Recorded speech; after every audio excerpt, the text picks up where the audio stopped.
Hi guys, just like to start off by saying thank you for teaching us this semester. I had a really good time, learnt a lot through the experience. To begin with, well, my first talking point would be my SMART goal that I set for myself, because after doing the SWOT analysis, I kind of found out that communication was a prominent weakness in my kind of toolkit, and that is something that I really wanted to work on and get better at by the end of the semester. So working in this in the group work activity like this was very beneficial for me in that sense. So when we got put together in our groups, it was pretty obvious that no one in my group was a natural leader. Everyone was quite shy and kept to themselves for the first week or two. But I kind of took it upon myself to try and step up and be somewhat of a leader in that group, because I knew I wanted to be the driving force behind the ideas and basically get a move on with it, because I could see that without someone kickstarting it, it wasn't really gonna go anywhere. So I tried to take myself out of my comfort zone and put myself in that position so I could, improve upon my communication skills and essentially just get this group to start moving and making progress on the projects. So once we started coming together and starting to plan our first oral presentation, we left things quite late initially, and during the planning process, we didn't take on board any of the tools that the lecturers offered to us, like the Eisenhower matrix and the 10-step planning.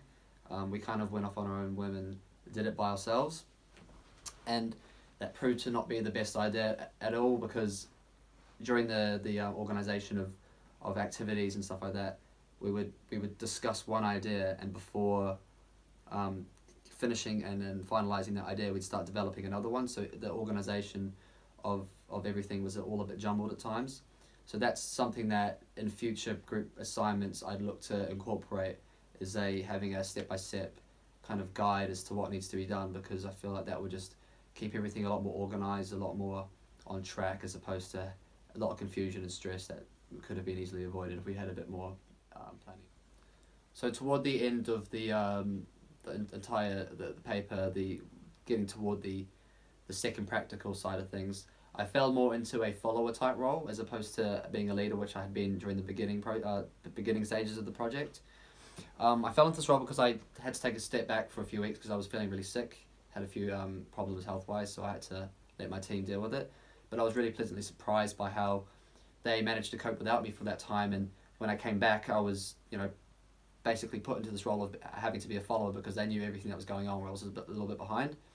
And I felt really comfortable in this role because I had faith in my teammates, and I knew that they'd be able to do a really good job because I'd seen what they'd produced before. And it turned out that being a follower in that situation was very beneficial, because we did a fantastic job and we improved so much on from where we first began on our first practical. When I look back on my SMART goal that I set for myself at the beginning of the semester, I definitely think that I've come a long way in achieving that. I've improved my communication skills amongst groups significantly. I feel a lot more comfortable and confident talking in group environments and sharing my ideas with others, which is something that I was initially quite afraid of doing. And finally, I'd just like to say a big thank you to all the lecturers who taught us this semester. You guys were super helpful all the way through. You guys gave us all the tools we needed to get a great grade. You guys are always offering advice and very approachable, so big thumbs up to you guys. Thank you for making it a really enjoyable semester. Hope to see you next year. Cheers.